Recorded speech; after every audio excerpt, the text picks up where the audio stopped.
Comment ne pas se sentir gêné?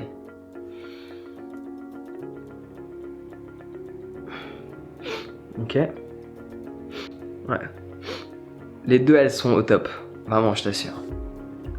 Pourquoi devrais-tu te sentir gêné? Alors que tu es qui tu es. Tu es ce que tu es censé être, c'est-à-dire imparfait dans ta totalité. Le jour où je l'ai accepté, j'ai arrêté de me sentir gêné. Le jour où je me suis dit, ok Jean, tu n'es pas parfait.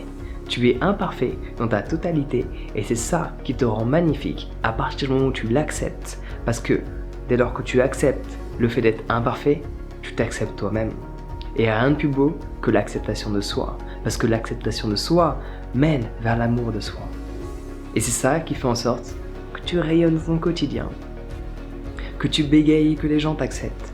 Que tu te cures le nez en public et que tout se passe bien. Les gens veulent te serrer la main. Alors peut-être celle-là tu l'oublies. Peut-être que ça n'arrivera pas. Mais tu vois là où je veux en venir. Pourquoi devrais-tu être gêné alors que tu es imparfait?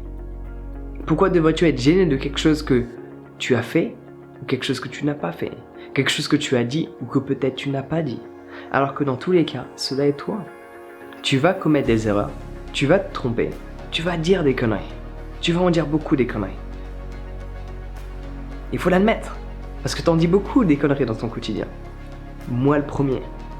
Mais je l'accepte, parce que toutes ces conneries, toutes ces erreurs me permettent d'apprendre et de devenir la personne que je suis censé être. Toutes ces choses aussi stupides que je peux dire dans mon quotidien, il n'y en a pas beaucoup, faut l'admettre. Non, j'en dis des conneries dans mon quotidien. Parfois je dis des choses à certaines personnes que je devrais pas dire parce qu'elles sont pas pleinement au moment ou au stade de leur vie pour l'accepter. Du coup ça les blesse. Même si mon intention n'était pas là, dire une bonne chose avec une bonne intention au mauvais moment reste une mauvaise chose. Laisse-moi m'expliquer. Parce que je sais que ça peut porter à confusion. Dire la bonne chose ou faire la bonne chose avec la bonne intention au mauvais moment reste la mauvaise chose. Et ça, je l'ai appris à travers mes erreurs et en observant la nature et mon comportement.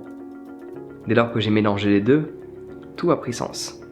Tu as beau avoir la plus belle intention, la plus belle énergie, la plus belle dévotion. Si tu plantes des graines en hiver, good luck. On va voir ce que tu vas récolter en automne. Alors que pourtant, tu as agi, t'étais motivé, t'étais inspiré, mais ça n'a pas fonctionné. La bonne chose au mauvais moment ne fonctionne pas. Donc des conneries, j'en dis. Parfois, je dis certaines choses qui, je sais, vont créer un déclic chez quelqu'un. Je sais que cette personne va changer sa manière de percevoir les choses et à ce moment-là, c'est tout son quotidien qui va être bouleversé et elle va pouvoir enfin vivre la vie qu'elle désire. Mais si elle n'était pas au stade dans sa vie pour entendre pleinement le message que j'avais à lui partager, ça peut la blesser. Donc oui, je suis imparfait. Et dans ma totalité. Je suis imparfait sur mon aspect extérieur. Je suis imparfait dans ma manière de m'exprimer. Bah oui, parce que je continue de bugger. Je suis imparfait parce que j'adore me décrotter le nez. Ouais, c'est plus agréable qu'avec un mouchoir, faut le dire ce qui est. Bon, j'avoue, celle-là, je l'ai rajoutée. Dès lors que tu acceptes le fait d'être imparfait et que tu t'acceptes dans cette imperfection, tu ne te sentiras plus gêné. Tu te sens gêné dès lors que tu prêtes trop attention au regard des autres, sur qui tu es.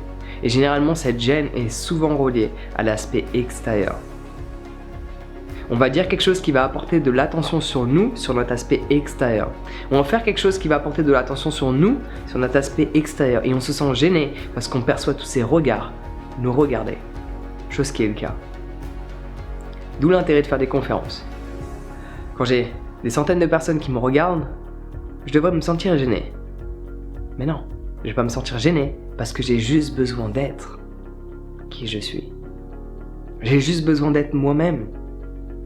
Je vais pas me comporter différemment. Toutes les personnes qui viennent à mes conférences le voient. C'est la même personne que dans des vidéos. Juste, faut dire ce qui est. En conférence, je lève un petit peu plus la voix. Parce que le but est d'avoir un impact. Et je suis pas là pour te parler en mode zen. Je suis là pour te faire réaliser certaines choses. Et qu'il faudrait peut-être que tu te bouges les fesses. Donc du coup, ça peut déplaire. Mais je vais pas me sentir gêné.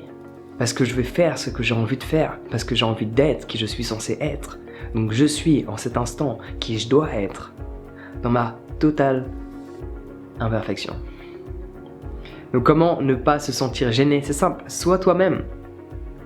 Sois toi-même avec toi-même, sois toi-même avec les autres et accepte d'être toi-même. Accepte d'être imparfait. Accepte d'être la personne que tu n'es pas encore. Qui est une autre personne imparfaite. Parce que tu ne seras jamais parfait. Tu peux faire en sorte d'exceller dans quelque chose, d'améliorer ta beauté, d'améliorer ce que tu fais. Tu peux toucher l'excellence, mais jamais la perfection. La nature est imparfaite. Nous sommes imparfaits. Voici quelque chose qui rend les choses parfaites. Le fait que tout soit imparfait. Du coup, tu es parfait aux yeux de l'imperfection elle-même. Ça, on en fera une autre vidéo.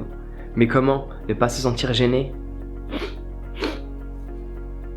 Accepte-toi tel que tu es. Et arrête de te cacher. Sur ce, prends soin de toi, passe une bonne journée. Et à bientôt.